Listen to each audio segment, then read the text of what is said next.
thank you very much, Steve, for your introduction. And I'd like to thank the previous speaker to switch times with me. I came in just a few minutes late, and I'm glad that we can stay on schedule. So as Steve suggested, so I'll be telling you a little bit about all of the above in terms of the sort of science that you can do with metal nanoparticles. But because it's a tutorial, I really would like to cater to the fundamentals of the physics and the chemistry behind metal nanoparticles. Okay, so actually the first 20 minutes or so will really be dedicated to basic physics and perhaps some chemistry about gold and silver particles and why they're so bright. And to kind of keep this in a spirit tutorial, I can't give you homework, but I can at least train your eyes to this screen here. This screen is basically full of silver nanoparticles, and what I want you to do is that throughout the next 20 to 30 minutes of the talk, I want you to come up with as many reasons why some of these particles are blue, and some are green, and some are yellow, and some are orange, and some are red, right? And of course, some are brighter scatters than others, and there's multiple reasons why this is. And if you have a good handle on these reasons, you can apply this with tremendous benefit toward optical imaging. Okay, so let's get started.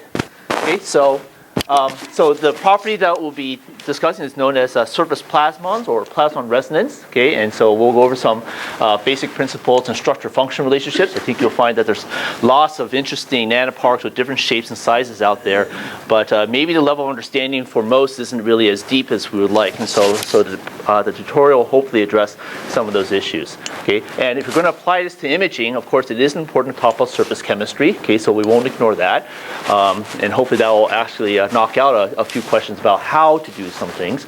And once this is taken care of, then we can go look at some examples. I'll talk about biosensing as well as imaging, because biosensing actually has a close relationship to imaging from the sense that you have molecular targeting. So if you can use nanoparticles for biosensing, you can also use that same system essentially for optical imaging. Okay, but then we'll end this with biophotonic imaging and also something known as theranostics, which is now the popular term for combining diagnostics and therapy. Okay, so in the case of metal nanoparticles, you may or may not know that in addition to being very bright, they can also get very hot. And so that combination of brightness and heat, right, can be combined in a synergistic fashion. So I'll talk to you about some photothermal applications. Now, because there's only 45 minutes or so, and it's tough to get everything in, for your future reference, I might suggest 2 book chapters that were written by me and my student. This one down here actually is the earlier one that has a little bit more about the physical chemistry and the physics behind gold nanoparticles and metal nanoparticles. And this one is driven more toward the applications. Okay, so I have these Dropbox links, and you can feel free to download them anytime. I'll leave it up there for a couple of months. Okay, so the surface plasmon, the classic definition for the surface plasmon is that there's a collective excitation of conduction electrons, okay, hence in the metal, and they will resonate at a specific frequency of light. Okay, so actually plasmons extend well beyond just gold and silver. There's lots of systems that have what are considered to be electromagnetically active pools of electrons. Okay, but for today, because we're talking biological application, we'll be focusing specifically on gold with some forays off into silver because they're very closely related. If I use gold and silver interchangeably, don't worry about it. Usually for imaging purposes, you can use gold, of course, but silver has very similar and perhaps better optical properties. Okay, but the ideas are very much in line with each other. Okay, so why are metal particles so successful producing surface plasmons? And this really boils down in layman's terms to an antenna effect. Okay, so when you have a particle of a certain size and composition, right, this can take a particular frequency of light and basically amplify the scattering in ways that other normal particles, silica or other dielectric materials, cannot do. Okay, and so why is the reason behind this? Okay, that's something that's very important for us to cover. To get to the end point, though, right, the nice thing about these metal particles is that they're so bright that under the appropriate optical conditions, the imaging conditions, you can actually go down to single particle imaging levels. This is very easy to do, in fact. If you just have a research grade microscope and a dark field condenser, right, it becomes possible to see single nanoparticles, right, due to their Plasmon-Resonant properties. Okay, and people have really picked up on this for many years, and it's really been one of the most popular methods for doing optical imaging, to use metal nanoparticles, usually functionalized with some molecule for different kinds of targeting. Okay, but I should point out that we were not the first. As I would say that we, meaning this civilization, was not the first to work with metal nanoparticles. In fact, maybe the earliest nanotechnologists were the Romans, because they were putting silver and gold nanoparticles into their glasses. And so here's a very famous example that you can see in the British Museum in London. This is known as the Lycurgus cup, right, made in the 4th century AD. And if you shine light through it, you can see this nice warm red glow.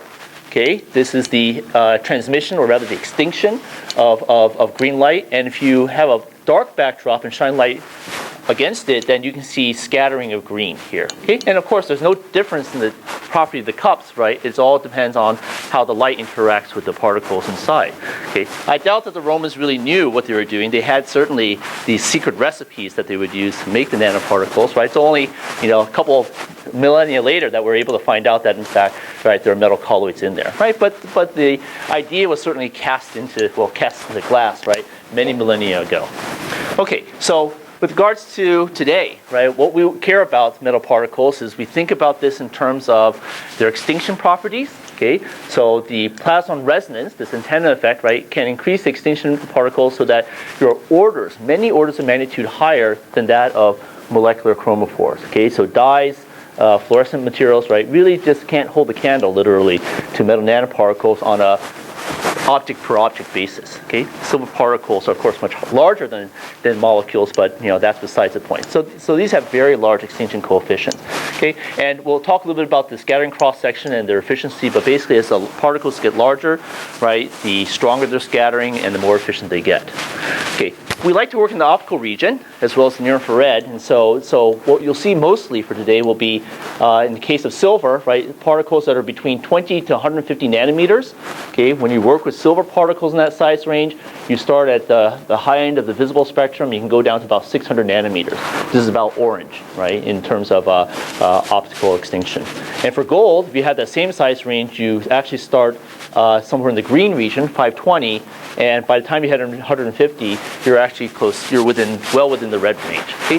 And there are lots of tricks to further extend that, right, from the visible to the near infrared, and we'll cover several of those tricks.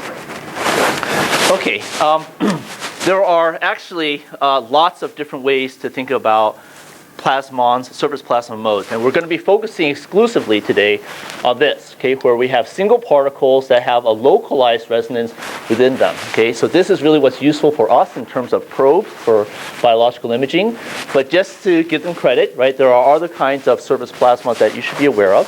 So I'm sure that many people in the room have heard of the technology known as SPR, surface plasmon resonance, right? No nanoparticles are involved, or at least you don't have to use nanoparticles.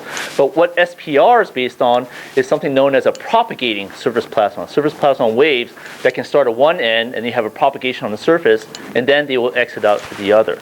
Right? To our naked eye, this looks like a reflection, actually, but there are certain physical properties associated with this. Okay, but we won't be talking about that today. Okay, and there's also another issue which is very interesting, and we'll cross this a couple of times, and that is what happens when you bring metal nanoparticles close to each other. So if they're separate, you have a single resonance, right, and you can cause a high incidence of scattering. But if you bring particles close to each other, like in a chain, right, then you start to bring out new kind of modes.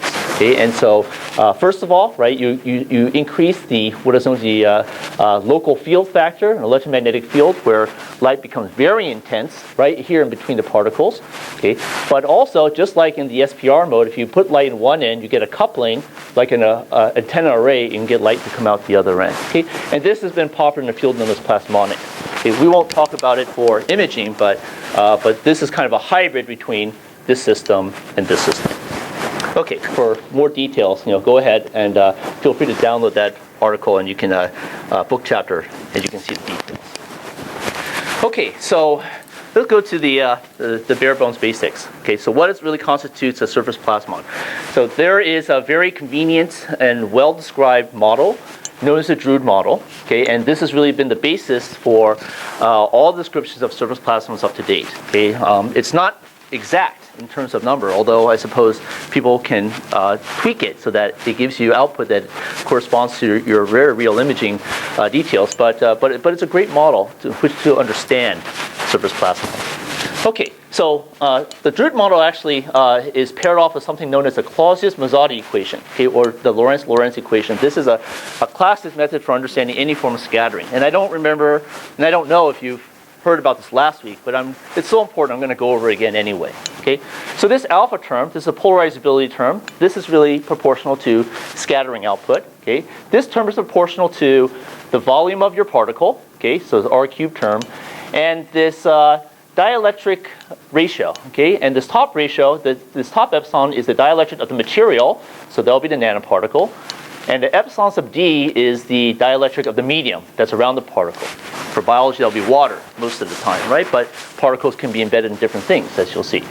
Now, if E equals ED, right, then basically you don't get much scattering. This is typically known as index matching, right? Index matching fluids are help to keep your images very clear, okay? So, but if you want to get as high a scattering as possible, then you want this term to be as small as possible. So, because this is an addition, right? In order for this to achieve a resonant state, right, epsilon must equal negative to epsilon d. Okay.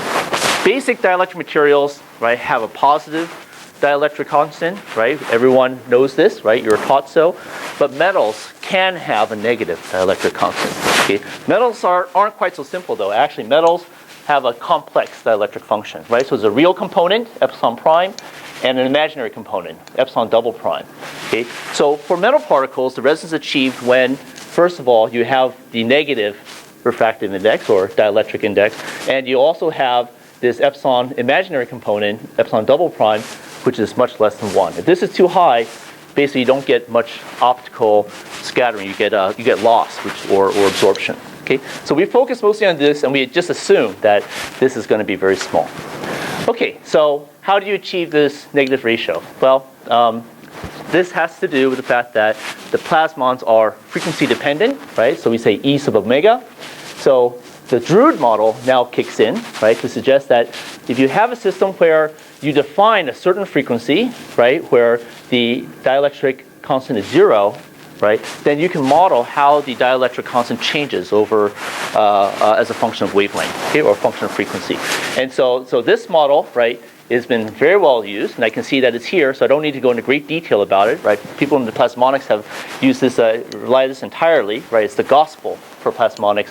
But what you can appreciate is that it doesn't take much to get this into the negative region, right? When omega gets small, right, the smaller it gets, the more into the negative regime we get. Okay, so when you combine these two together, right, then this is what you get out. You get a surface plasmon that should be approximate to some plasma frequency divided by a ratio of the dielectric function. Okay, so this is the theory. Okay, reality is a little bit stretched from that theory, but for the most part, right, it's a very useful mental framework of which to hang the idea of surface plasmons. Okay, so it's a select frequency due to this Drude model, right, combined with the Clausius-Mazzotti equation that allows us to go through. Now, of all the materials that can respond this way, right, the best, I should point out, is silver, and the next best is gold, and a third runner-up, but a dark horse runner-up would be copper. Okay, and all of these have plasmon resonances, but really silver and gold are the ones that have the most practical in producing a high resonance scattering, and that's because they have a low epsilon double prime. Okay, and I'll just simply point that out on this next slide here. Okay, so this is actually a theoretical modeling of plasmon resonance, right? There's been a lot of modeling done over the last 100 years. Okay, but what you can see here is that for silver, right, this red curve corresponds to the imaginary component. Right, notice how low it gets, right, when you're in the region that corresponds to the visible wavelength, right? So between 400 nanometers and the near IR, right, this region, this is actually pretty low, and correspondingly, this resonance here, right, is very strong. Okay, and here's just a unit for you to follow, right? This unit's about on the order of 16.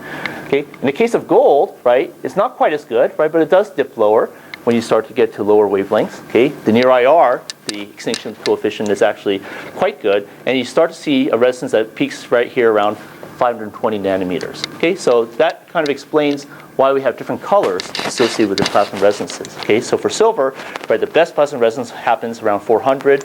For gold, it starts around 520, but then can be shifted by different effects. Okay, so all these effects have been modeled by something known as the Me theory, and we need not go into any details about this today, but basically this has been very useful for helping us associate the plasma resonances with changes in size and shape and dielectric and medium and various other factors. Okay? So here's just one example of this calculation. So here, this is a resonance for gold nanoparticle at 20, 40, 60, 80, 100, 120 nanometers, right? All this just by calculation, but you can see that between 20 and 60, right, you get a nice sharp resonance right here, right around 520 to 550 nanometers, okay? And most people actually have experience with this, right? And so they like to use these. But if you increase the size of the particle, notice how the plasma resonance shifts and broadens, okay? And so the reason for that is also important for us to understand.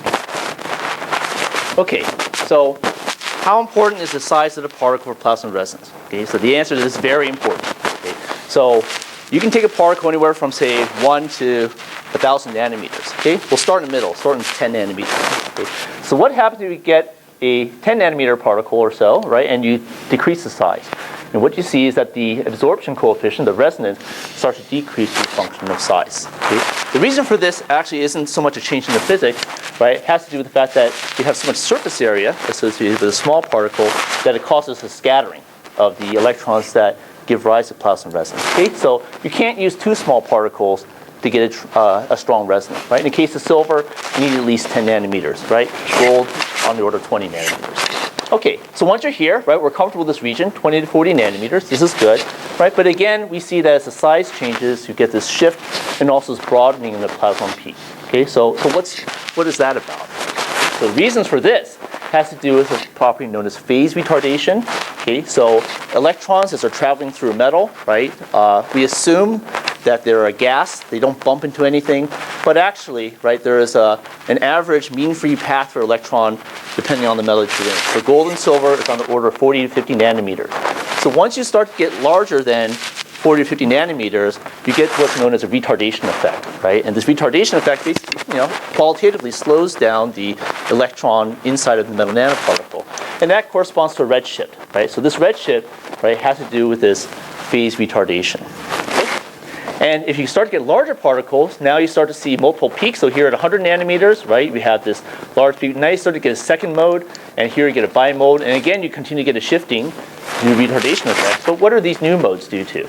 These new modes are due to the fact that if you get to larger particles, you can start to come up with higher order resonances, right? So this is a quadrupolar mode, right? Here, if your particle is large enough, this distance, maybe 40 nanometers, this distance is 70 nanometers. So this becomes a more efficient mode than going across the entire particle, right? So, and then of course you get to larger particles, you get higher order modes, and so on. Okay, so our favorite size to work with particles, because it's the easiest to understand, is somewhere between 40 to 50 nanometers if you're talking about spherical particles. You get larger, right, you start to get these shifts. It can still be useful, but they become more complex in their plasma resonance. Okay? They also become harder to work with in solution, as many people can tell you. Okay, but for now we're just going to be dealing with the theory.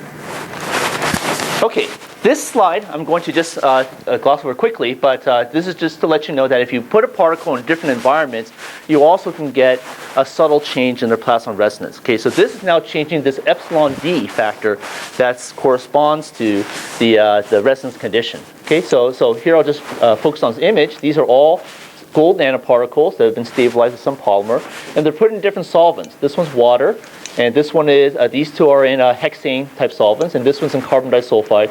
And you notice that this gradual shift from pinkish red to a purplish color here. And this corresponds to the fact that your resonance condition is changing because you're in materials of higher dielectric. If you start to put it in solids like silica or alumina, then you can push this even further into the red. Okay. For imaging, we don't care about it too much, but it does have something interesting role to play when it comes to molecular sensing. Okay, so it's just another factor to keep track of. Okay, so finally, one of the most interesting and useful parameters that we can change is the shape of the particle. So we already saw that if you get to a size that's right, maybe gets too big, right, then you get broad resonances. But there are different ways to tune the plasma resonance. And the best way that many people will agree is the best way is to change the shape. Okay, so for example, right, our poster child for today will be the gold nanorod. Okay, perhaps there are people in the audience who work with Professor Catherine Murphy. Right, she's one of the leaders in the gold nanorod area. And what she and others have shown is that if you make nanoparticles that are rod shaped, right? That is, they have a long axis and a short axis. You can actually introduce in two well-defined modes. Okay, one mode goes across like this. This is known as a transverse surface plasmon. This is very similar to what we know about our typical gold nanoparticle, our spherical particles.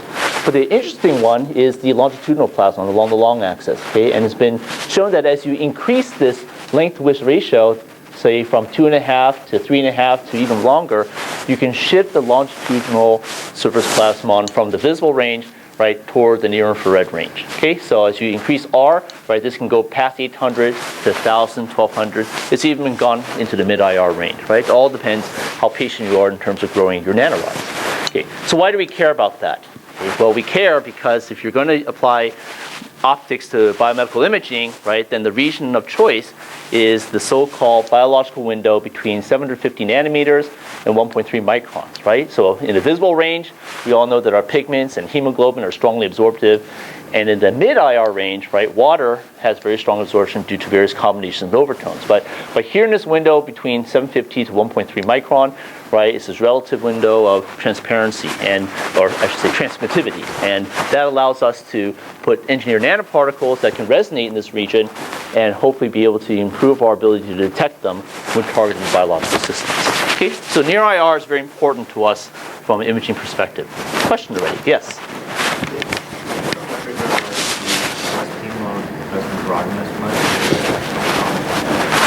Yes. So in fact, in theory, right, the SP mode starts to narrow a bit. The transverse SP mode, that is, starts to narrow a bit, and it shifts actually toward the blue. Okay, and this has actually been panned out in theory. This is something known as Meek-Gann's theory that says that this is the way it should be, right? And the longitudinal mode, right, as already explained, right, goes out further this way. Now, it may appear that the particle, if you do experiment, the peaks will continue to broaden as you go to longer wavelengths. And this is actually true. They do broaden, but once you keep in mind that, right, it depends whether you're a physicist or a chemist when you think about line broadening. Here, we're using wavelengths. I really should have pointed this out earlier. Right, wavelengths is what chemists and most engineers like to use, right? And if you were to switch back, maybe I will do that now. If you switch back to energy mode, frequency, right? So this is what physicists will do, right? Then you'll get the change from a higher frequency to a lower frequency. And what you'll notice if you plot this in the inverse mode, right, that is that the line widths actually don't broaden so much as you change the shape of the particle. Okay, so that's an academic issue, really, for the most part. But for the most part, these particles, especially the gold nanorods, the line width can be actually quite narrow, right? 50 nanometers or so is the best that people have achieved. Not as good as molecules. Molecules are narrower still in most cases, but approaching that of molecular signals. Okay, I guess in the interest of time, what I should do is I'll have a question period session at the end, just like the previous speaker. So, because I'm very easily distracted and can get off topic. So allow me to move forward. Okay, so we were talking about particles that have different sizes and shapes. Okay, so shape in particular, right? The nanorod, if you increase their anisotropy, right, you can shift the plasma mode to the longer wavelengths, right, lower frequencies. But there are actually different ways to do this. So for example, right, this is what is known as a pentagonal bipyramid. Okay, this kind of bipyramidal particle also has a aspect ratio associated with it, right? A width versus length, and these can also be tuned to shift further into the long red or near IR, right? People have been able to make triangular particles, right? Either with tips or truncated to make hexagons. In short, any particle that has some high aspect ratio, some high degree of anisotropy, will tend to have a shifting of their plasma mode toward longer and longer wavelengths. Okay, there's another one. This is a concentric anisotropy, I suppose. It's a nanoshell that's developed by Naomi Hollis.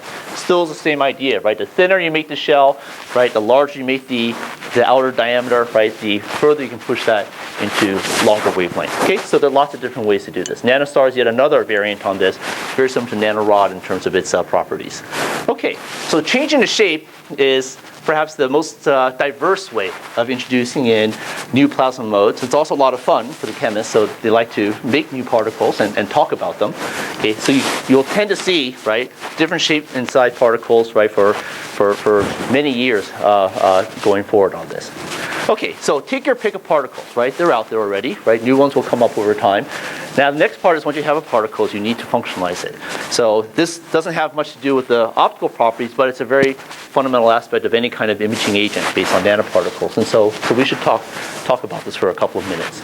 Okay, so the key for any kind of surface functionalization is that you want to avoid non-specific absorption, usually proteins like opsonins, right? And to be able to modulate uptake or targeting towards cells. Okay, and so this is a constant problem, never goes away, right? We always have to think about what's happening on the surface of particles so that we can have some control over whether proteins absorb to them or if they get toward the targeted region of interest. Okay, so in addition to this, metal particles are highly polarizable, meaning that they have a strong self-attraction. Okay, so keeping particles well suspended in solution is another factor. Okay, so dispersion control is very important, and the usual answer to how to control the stability of particle solution is to introduce in surfactants that contribute to something known as entropic steric repulsion. Okay, of course, you can also introduce in charge, which is what a lot of proteins do, and electrostatics can be used to stabilize particles as well. Okay. And finally, right, once you put something on the surface of a molecule, you want to make sure it stays there, so robustness is an issue. Okay, so in very short order, I'm just going to show you several different methodologies, not much detail, so that we can get to the imaging part. But there are 4 different approaches that people have used, right? One is to use what is known as physisorption, which is basically just the slapping of polymeric materials onto a surface. There's a more controlled method, the chemisorption approach, right, which has its pros and cons. Okay, sulfur, for example, has a strong affinity for gold. Okay, there is synthesis. You can actually grow a shell on the surface of a nanoparticle, and that includes both inorganic material and also polymeric materials. Okay, so the physisorption is something that I think just about everyone has done at some point in their career, and that is basically take a nanoparticle and introduce in something that will stick to the surface in some relatively non-specific manner, right? Maybe electrostatics is all that you need to dictate the control. And so let's say this is a negatively charged polymer, right? Then you can coat this again with a positively charged polymer in yellow, and then do this again many times. You can actually grow shells of materials that deposit on the outside. Okay, so the physisorption is quite a common way to do this. Okay. The other way, in addition to just simply using polyelectrolytes, is to use materials known as surfactants.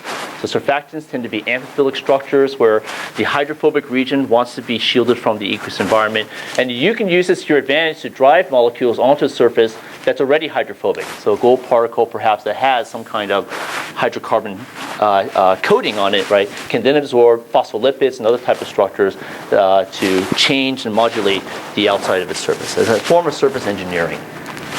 Okay, the most popular way from a chemist perspective, right, if you're a chemist, is that you can attach a molecule directly onto the metal surface. And by far, the most popular way to do this is to take molecules that have a sulfur on the end, a thiol, and this is known to have a strong affinity and a thalpic interaction with a metal surface. Okay, there are thousands of papers that describe this, so I certainly won't go into details here.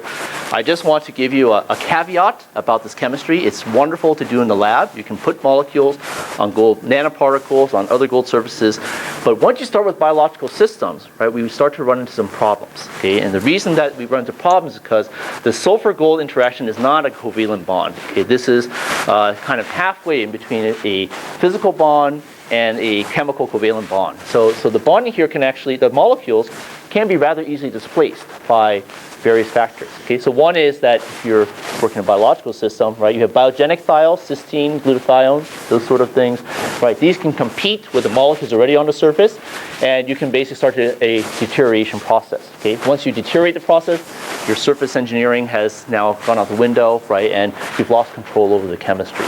Okay, oxidation is another problem, right? Exposure to electrolytes can also enhance the oxidation. So thiols on metal, right, is a very good lab tool. The practical application of thiols on metal remains to be seen. Some have worked and some have not.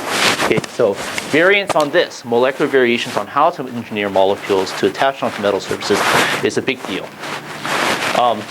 There are various approaches to do this. One that has come from my lab is to improve on the robustness of attachment molecules to the surface. We found that if you take an amine and choose a carbon disulfide, you can create an anchor that has 2 sulfurs. Excuse me. And what's more, the 2 sulfurs are at a good distance from each other that they can actually insert in between two gold atoms. So this is kind of a modest epitaxial mode of binding, right? But it's very easy to do this kind of chemistry and attach on peptides or carbohydrates or the kind of molecular linkers. Okay, so people are developing all sorts of alternatives to thiols to try to enhance and better control what happens on nanoparticle surfaces. Okay, just an example, because I haven't seen the imaging examples yet. This is an example of gold nanorods that have been labeled with folic acid. Folic acid is the ligand that can be recognized by many different kinds of cancer cells because they will express the high affinity receptors. Okay, so this is very often used in cancer imaging and targeting. So folic acid conjugated in gold nanorod by this chemistry allows us to target nanoparticles to the surfaces of cancer cells. These are key B cells, and I'll talk more about this near the end of the presentation, but it's a very convenient way to be able to target any kind of molecule, right, towards cells of interest. Okay, let me pass through these two. The core shell particle is just is a chemical growth around the surface of particles. This has been done by many as an alternative to the sticking of molecules by physisorption and chemisorption. This can produce a very robust coating, but oftentimes it takes some work, right? So if you put in the work, you can get something that's very strong, but it takes months to develop your expertise.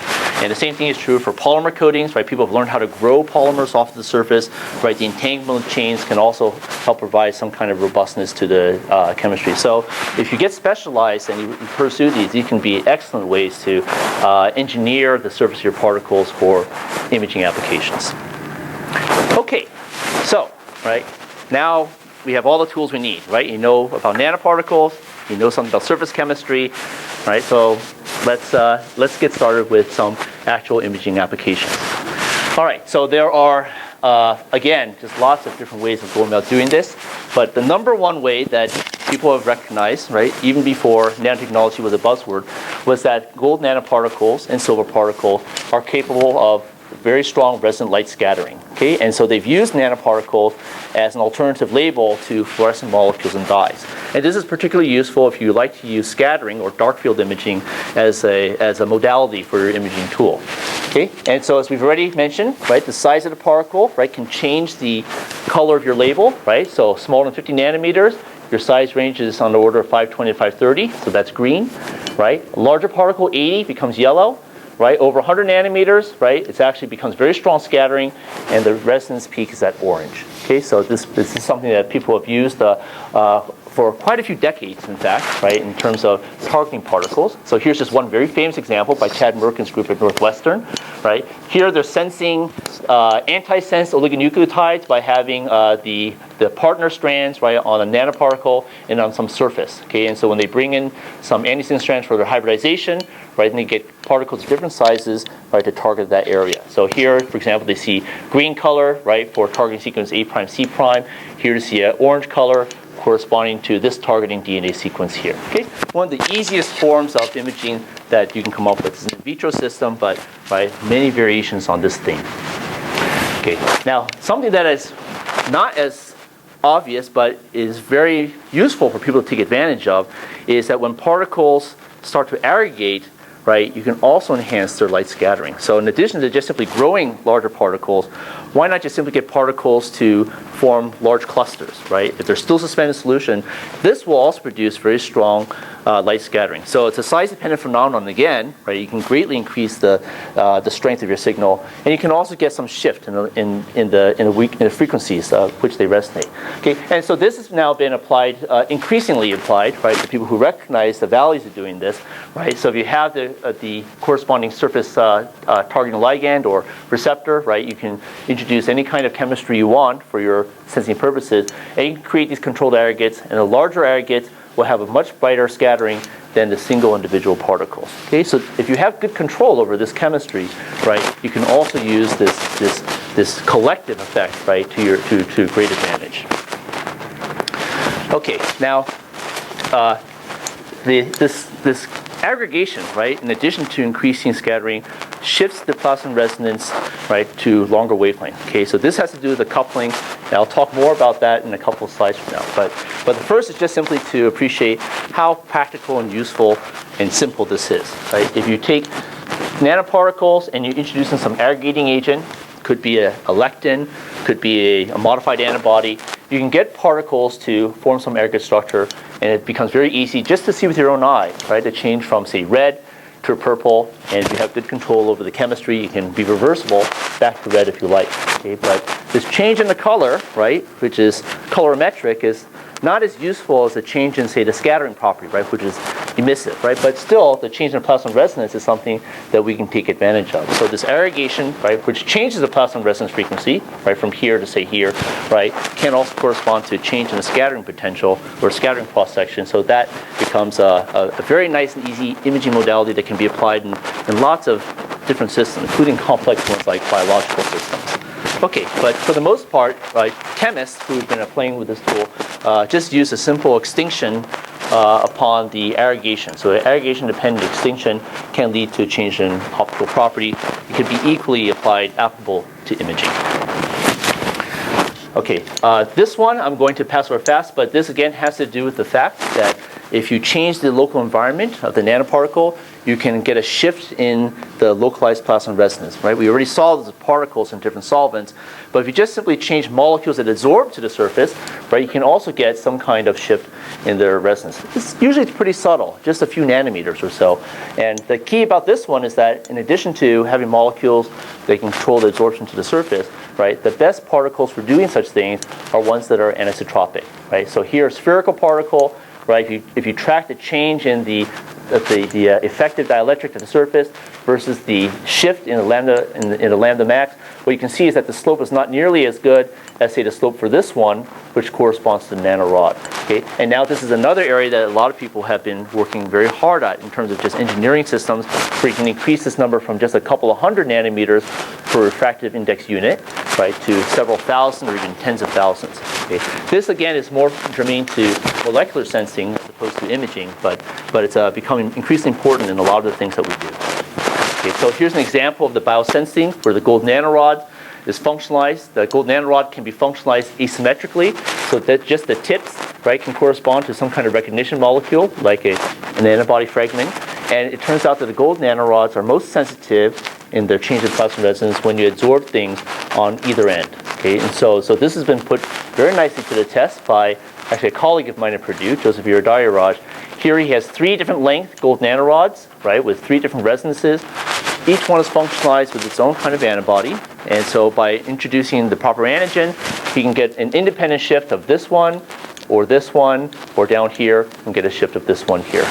Okay, so this change in the local surface dielectric, right, is again just another tool that a lot of chemists like to play with. Okay, it hasn't really reached imaging so much yet, but I think it will get there. Now, the part that I think is most interesting and has the greatest potential for new imaging modes is what are referred to collectively as plasmon-enhanced emissions. Okay, so far we've been just making use of the nanoparticle itself in terms of its optical properties, but the nanoparticles can also enhance the optical properties of other things, right? Fluorescent dyes, for example.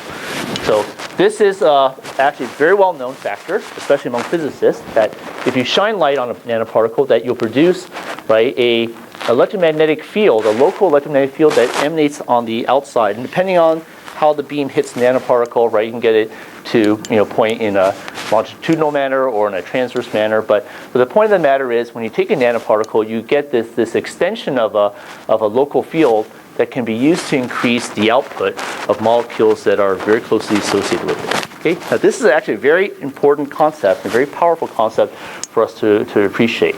Now, a simple sphere doesn't really do the job so well. Okay, so you can kind of tell from this picture that, right, it's got hair on the side, but not really very much. But if you bring 2 spheres close to each other, like in this picture here, you can get a very high concentration of the electromagnetic field. It can greatly enhance molecules that are just sandwiched in between, say, 2 nanoparticles, right? And this can lead to all sorts of interesting surface-enhanced properties. Okay. The most famous surface-enhanced property that you might have run across is known as SERS, surface-enhanced Raman scattering. Okay. And if you haven't heard of it, I'll just spend half a minute to introduce it quickly. Okay. So surface-enhanced Raman scattering involves gold and silver nanoparticles that have a certain roughness to the surface. It could be individual particles that are aggregated together. And when molecules fall in between those crevices, right, you can get this enhanced field effect, and you can greatly enhance, say, the vibrational spectrum of molecules that interface. Okay, so this is an indole structure from, say, a tryptophan or serotonin. Here's the Raman spectrum for it. Raman is usually considered a very weak signal. It's not useful except as a characterization tool. But if you incorporate this with nanoparticles, you can increase the surface enhanced Raman effect by orders of magnitude, million to a billion times now. Okay, so our level of understanding now is such that we're actually able to see it down to single molecule by surface enhanced Raman scattering. It's that good if you have just the right system. Okay, and Raman is beautiful for biological imaging because water is Raman silent. So unlike IR, right? IR is strongly absorbed by water. Raman passes, or I should say that water does not produce a Raman signal, so you can see chromophores in an aqueous solution.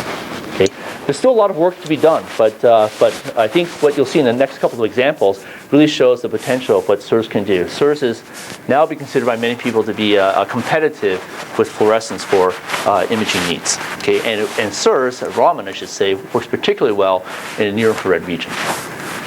Okay. Actually, I'm going to skip this slide, but this is what these are just some of the designs that people have come up with in terms of how to enhance molecules at the surface. So, even very strangely, oddly shaped structures like this one. This is kind of a hollow, asymmetrically hollow sphere, can produce very strong electromagnetic field factors just at the tips here, so that if you coat this rim with, say, antibodies, right, you can get a strong signal corresponding to the absorption of the analyte. So, but for imaging, it's even better than this. Okay, so Raman sounds great, but what about our other workhorse, fluorescence, right? Fluorescence is something that people have relied on forever, and so can plasmons be used to enhance fluorescence? And the answer is yes, but the terms of the enhancement is not nearly as great as a weak Raman signal. So again, there's this sort of trade-off that to consider when you're doing these kind of techniques, right? For a very weak signal like Raman, you can amplify it many times. But for a very strong signal like fluorescence, you can actually amplify it only on the order of 20 to 30 times. Okay, and so this has to do with some of the photophysics involved in how fluorescence is produced. What a gold particle surface will do if it produces a field is that it will accelerate the radiation decay lifetime, so that you can increase the cycles that you can use for the electronic transitions. Okay, the tricky part about surface enhanced fluorescence is that gold and silver are actually known to quench fluorescence. If you put a molecule directly on the surface, right, the excited states can be quenched by some back electron transfer. Okay, so putting a molecule directly on a particle doesn't work, and putting a molecule too far away doesn't work. There has to be just the right distance between a plasmonically active surface and the fluorophore of interest. And so the molecular spacers are very important as a part of design to optimize this enhanced emission. Okay, so here's a recent example, right? This is a silver particle that's encoded with a lectin, which is known to bind to sugars, right? And there's a spacer that had been designed just so, and the lectin has been fluorescently labeled. And here is the silver particle with the fluorescent lectin on it. You can see its image is much greater than that of the lectin without any kind of silver particle. So it's true that 20 to 30 fold can still be a lot in terms of enhanced theta signal. Okay, but you have to come up with the right system to do this. But once you're there, you can actually do multiple things, right? In addition to just enhancing conventional fluorescence, right? You can get started in other kinds of imaging technology. So one that I don't have time to talk about today is a fluorescence lifetime imaging known as FLIM, right? If you can enhance fluorescence, you can also enhance something like FLIM, which is based on the dynamics of the fluorescent decay. Okay, but the same idea is put into play. So there's a lot of potential here, and these are fairly recent references, as you can see, right? So great more work needs to be done in designing the best system to enhance fluorescent molecules. Okay, so in addition to fluorescence and FLIM, right? There's the fluorescent resonance energy transfer, or FRET. And just take a quick poll. How many people have heard of FRET? Maybe you heard about it last week. Okay, so I don't need to go into details how FRET works, but it's the same idea, right? If you can get a fluorescence energy resonance transfer to to work on a molecular system, you can also enhance this by incorporating in, right, a silver or gold nanoparticle. Here's one where you create a shell of structure, right, where the metal particles on the inside, and they coat two different kinds of fluorescent materials, one on the middle layer and one on the outer layer. In this case, the energy transfer actually goes from the outside to the inside layer, right, but it's enhanced by the field that's produced by the nanoparticle on the inside. The nanoparticle doesn't quench the outer fluorescence, that's why it's on the outside, but it can help mediate the energy transfer to the inside. So it's a very cool, different way of doing things, right? But again, this may have very nice application to optical imaging. Okay, so that really covers a lot of the things that silver particles can do and metal nanoparticles do. So let's take a look at some of the imaging applications. So here's one that basically involves the classic light scattering. Okay, so dark field microscopy itself is already a form of biomedical imaging. Okay, or biological imaging. Excuse me. There's different techniques you can use to modulate how the signal comes in and out. So, for example, if you use a polarizing, a cross-polarization plate, you can actually filter out noise and improve the kind of signals that can come out from these particles. So, for example, in this case, you can see that all these particles here are strongly scattering, but these are the ones that are labeled with the stellated particles here. And if you introduce a cross-polarizer, only these will show up, and these guys don't appear. So combining, right, the plasma resonance with different kind of filtering mechanisms can be very useful for elucidating the signals associated with your probe. Okay. Another way to do this, one that I participated with people here at Illinois, is if you introduce in a magnetic function, you can combine the plasma resonance with some kind of motion. So here, this is the nanostar that produces near IR resonance in a polarized manner. The resonance will basically be aligned along the spines of the star. But if you have a magnetic core, you can spin the star around, right? And in a coupling with a polarization plate, you can get a modulation in the signal intensity. And now that allows you to couple, right, the basic optical information with simple signal processing methods such as Fourier transform. So such a periodic signal very easily converted to a frequency domain signal that has much lower intrinsic noise to it. So images like this, right, where you see a very weak signal that corresponds to a nanostar can turn to images like that, where the nanostar is much brighter and the other parts of the signal, including this one, are completely quenched. Okay, so the plasma resonance just basically enhances, right, all the different ideas that are now out there for improving light signals. Okay, the contrast agents have been, of course, applied to biomedical imaging, which is really the home run for this workshop. Okay, and so I think that Steve will give you lots of details on optical coherence tomography, but gold nanorods have been used as imaging agents in that case. Right here, what we've done, we've injected gold nanorods in a random location in some human breast tissue, right? And the green coloration, of course, corresponds to the optical signal, corresponds to near IR active gold nanorods.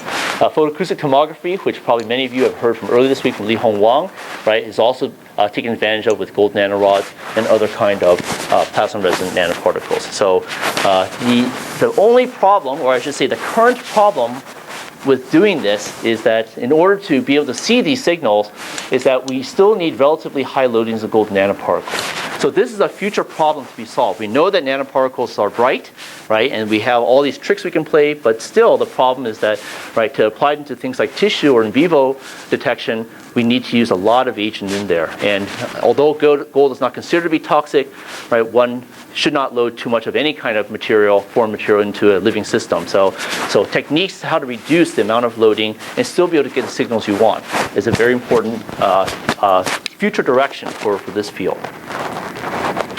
Okay, back to SIRS. Okay, so the SIRS again, right, is competitive with fluorescence. So here what they're looking at is nanoparticles have been injected into a mouse underneath a Raman microscope beam, and so if they look at the tumor, they can actually get signals that correspond to a tag that's coded onto the nanoparticle. So here's a metal particle, and the blue arms in this case are the recognition agents, and inside here, right, which you can't see in this picture, is the molecule that corresponds to the Raman signal. So instead of using a fluorescent agent, we can use this tag, which can be put on the surface of the metal particle, and the signals that you get out, now instead of getting a single wavelength, that, as you often do in fluorescence, you can get a band pattern that corresponds to the vibrational frequency. So now this gives the rise to the possibility of using Raman or SIRS as a multiplexing tool for optical imaging. With fluorescence, you get one wavelength in, one wavelength out. For spectroscopic probes such as SIRS tag, you can get multiple peaks out, right? They can give you a barcode to what the signal is. So a lot of people are writing strong hopes on using SIRS labels for this kind of imaging. Okay, and I see that we're getting close to the end, so let me just cover this last topic here. Okay, so I think one of the very exciting directions for metal nanoparticles, especially if you use laser-based systems, is that they strongly respond to pulse laser, they strongly respond to multiphoton excitation conditions. Okay, so gold nanoparticles, but especially things like gold nanorods, can produce something known as a two-photon excited luminescence.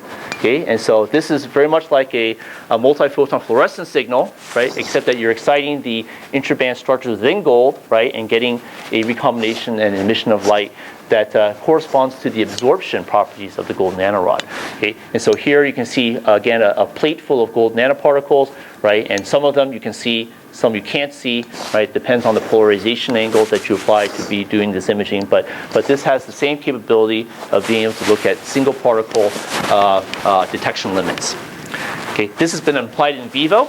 Okay, so here is just a picture of a mouse vein. So a mouse is anesthetized and gold nanorods were injected inside the tail vein. A few minutes later, you can image the gold nanorods actually passing through the blood vessel along this image. And so after a few minutes, the gold nanorods are cleared out, right? Then this introduces a completely different issue. But the fact that we can actually see individual gold nanorods by this method is something that's kind of a new and exciting application. There are now many people who use two-photon luminescence for imaging in the subcutaneous region. So this really has promise for in vivo imaging. Okay, so the last part is to couple this imaging with function. And I will skip the math here, but just let it simply be said that metal nanoparticles readily get hot. If you shine a photon on it, 95% of the absorbed photon will be converted into heat. Okay, and so the emission of that heat, right, has been modeled and measured. And what's interesting to note is that when you have a single particle that absorbs light as plasma resonance, is that the heat gain region is actually very narrow. So it's been shown that the heat actually changed, that there's a gradient in the loss of heat, right, that's on order of nanometers. So if you just have a few nanoparticles out there, right, you can heat locally the region around the particle by the order of 10, 20 nanometers, but you don't necessarily heat the environment around it. Introduce enough nanoparticles, of course, then you get a systemic heating effect. But introducing these nano heaters, right, is yet another interesting capability, right, for putting plasmon-resonant particles in. In addition to imaging, you can also use that as a tool for other things. Okay. So here's where imaging and really takes home takes home the prize. So here in this study, we've introduced gold nanorods onto the surfaces of cells, and you can see that the nanoparticles, right, by this TPL signal, are localized along the membrane. And if you shine a strong laser power, actually not too strong, just a few milliwatt, you can induce a necrosis in this cell from a relatively healthy cell to one that undergoes severe membrane blebbing. Okay, and the reason that imaging is so important in this study is that you can see that the nanoparticles are on the surface here, right, giving rise to this result with just 6 milliwatts. But when the nanoparticles are on the inside of the cell, not on the membrane anymore, right, it takes 60 milliwatts, right? So to be able to identify the localization of the particles, right, with respect to the subcellular compartments of the cell, right, really gave us very powerful insights into just how the cells are undergoing this kind of necrotic event. So because I'm at the end, I'll just play a movie for fun, right, to kind of show a somewhat surprising result. I don't think my movie is going to cooperate, so I'll simply have to describe what you should see. No? Okay, here is we have a real-time image of particles absorbed onto a tumor, and you can see that these blebs are growing mostly around the region where the nanoparticles are. But if you look down here and over here in other regions of the cell, you would also see that blebs are growing where the nanoparticles are not. And so what this has taught us is that the metal nanoparticles, right, which, right, in addition to showing their localization, they can pack the heat, right, to the cells, but the heating is so localized right, that actually induces other kind of biological responses. Okay? So what we learned from this is that gold nanoparticles, right, when introduced onto the surface, right, in the presence of a medium containing calcium, can induce this kind of lebbing effect. If you have cells that don't have calcium in their medium, you don't get this kind of blebbing response. The blebbing is due to a chemical effect as opposed to a simple photophysical phenomenon. Okay, so being able to dice out, right, the physical effects from chemical effects is a current area for a lot of the studies involving nanoprobes for in vitro imaging. Okay, so this is just one example of several that I was hoping to share with you today. Okay, so I should conclude here. I've used up my hour, I'm afraid, but I think you've now gotten a sense of, right, where plasmon resonances come from, right? I think the applications are self-evident, right? But there's still a great deal more work to be done in terms of how to improve the signals from gold nanoparticles and being able to reduce the amount of particles that are loaded for real in vivo imaging. Okay, so I better draw to a close. Thanks for your patience.